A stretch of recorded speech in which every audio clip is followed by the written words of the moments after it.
Hey guys, this is me Shoburan চ্যানেলের পক্ষ থেকে you are welcome to my very first episode Tech News। এই সিরিজে আমি বিভিন্ন টেক বিষয়ে আলোচনা করব, বিভিন্ন নিউজ নিয়ে কথা বলবো। সো আপনার যদি ইন্টারেস্ট হয়ে থাকে টেক নিউজ বা টেক রিলেটেড চ্যানেলের উপরে, তাহলে দেরি কিসের?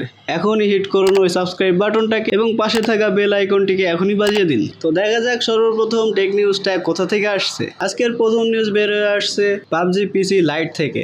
1.5 থেকে 2 বছর আগে আসা এই গেমসটা মানুষের মধ্যে খুবই সাড়া জাগানো একটি গেম ছিল, কিন্তু বিভিন্ন কারণে গেমটির পপুলারিটি হারিয়ে ফেলে এবং একে একে তাদের সার্ভারটি ডাউন হতে থাকে। কিছু মাস আগে PUBG PC লাইটের অফিসিয়াল ওয়েবসাইট থেকে একটি পোস্ট করা হয়, যেখানে তারা জানিয়েছে এপ্রিল মাসের 29 তারিখে গেমসটির সার্ভার ডাউন হয়ে যাবে এবং এই গেমসটি আর কখনোই আমরা খেলতে পারবো না।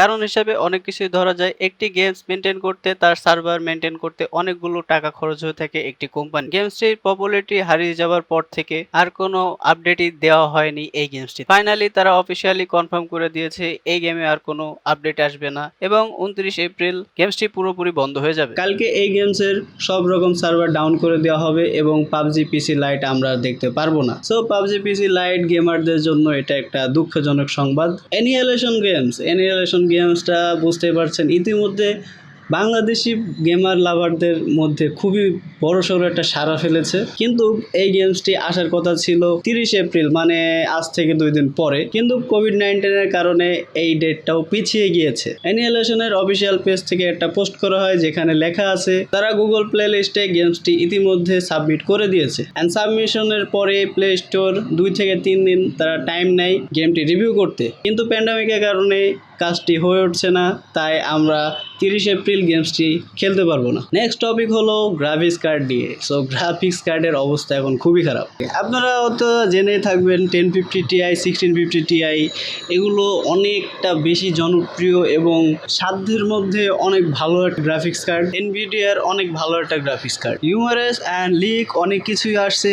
3050 Ti অ্যানাউন্স হবে আগস্ট মাসে, কিন্তু প্রতিবার যেমন GTX 1050 Ti, GTX 1650 Ti আসে, কিন্তু এবার ব্রেড ড্রেসিং এর সাপোর্ট আমরা দেখতে পারবো। GA107 স্যামসাং 8 ন্যানোমিটার ডায়ের উপরে বেস হবে এই গ্রাফিক্স কার্ডটি, যেটা হয়তো বা আগের গ্রাফিক্স কার্ডগুলোতেও ছিল। কথা বলা যাক এর TDP নিয়ে। TDP 1050, 1650 Ti এইগুলোর ভেরিয়েন্টে সবসময় আমরা দেখতে পেরেছি 65 ওয়াটের মধ্যেই কিন্তু TDP ছিল।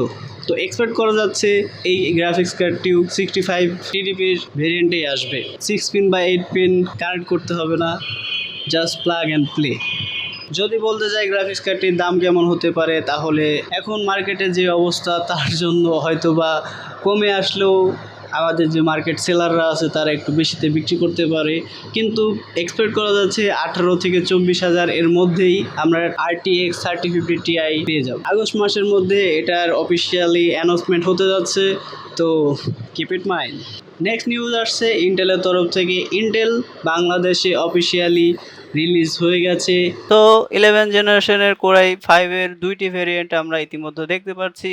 একটি 11600K আরেকটি 11400। 2টি ভেরিয়েন্টেই আমরা ইন্টেল USD 750 গ্রাফিক্স দেখতে পাচ্ছি, তাই ডিসপ্লে আউটপুট নিয়ে কোনো চিন্তার কিছু নেই। আপনারা যদি চান তাহলে এটা দিয়ে পিসি বিল্ড করতে পারেন। নেক্সট নিউজ পাওয়া যাচ্ছে ক্যানন ক্যামেরার পক্ষ থেকে। সো কিছুদিনই হয়েছে ক্যানন ক্যামেরার অফিসিয়াল ইউটিউব চ্যানেলে একটা ভিডিও তারা পাবলিশ করেছে, যেখানে তারা ক্যানন R3 ক্যামেরাটি রিলিজ করার অ্যানাউন্সমেন্ট দিয়েছে। ভিডিও দেখে যা মনে হলো, হালকা পাতলা হিন্ট দিয়েছে তারা, এতে বিল্ড ইন স্টেবিলাইজেশনের অপশন থাকবে। প্রিভিয়াসলি আমরা অনেকগুলো ক্যামেরা দেখতে পেরেছি যেখানে বিল্ড ইন স্টেবিলাইজেশনের অপশনগুলো ছিল না, যেমন আমার নিজের ক্যামেরাতেও বিল্ড ইন স্টেবিলাইজেশন অপশন নেই, শুধুমাত্র সফটওয়্যার বেস স্টেবিলাইজেশনই সাপোর্ট করে। So that's it for today guys. কেমন লাগলো? আপনারা যদি এমন টেক নিউজ আরও দেখতে চান তাহলে অবশ্যই কমেন্টস করে জানাবেন, আর অবশ্যই যদি এই ভিডিওটি ভালো লাগে একটা লাইক করবেন আর সাবস্ক্রাইবটা করবেন এবং পাশে থাকা বেল আইকনটি এখনই বাজিয়ে দিন। সো দেখা হচ্ছে অন্য কোনো ভিডিওতে, ততদিন ভালো থাকবেন, সুস্থ থাকবেন। আসসালামু আলাইকুম।